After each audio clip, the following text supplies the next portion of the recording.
10 கட்டளைகள். 1. என்னை அன்றி உனக்கு வேறே தேவர்கள் உண்டாயிருக்க வேண்டாம்.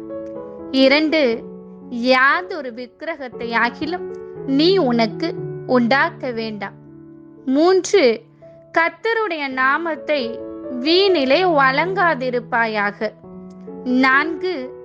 ஓய்வு நாளை பரிசுத்தமாய் ஆசரிக்க நினைப்பாயாக. 5. உன் தகப்பனையும் உன் தாயையும் கனம் பண்ணுவாயாக. 6.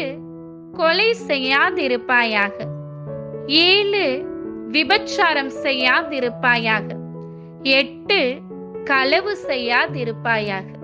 9. பிறனுக்கு விரோதமாக பொய் சாட்சி சொல்லாதிருப்பாயாக. 10. பிறனுக்குள்ள யாதொன்றையும் இச்சியாதிருப்பாயாக.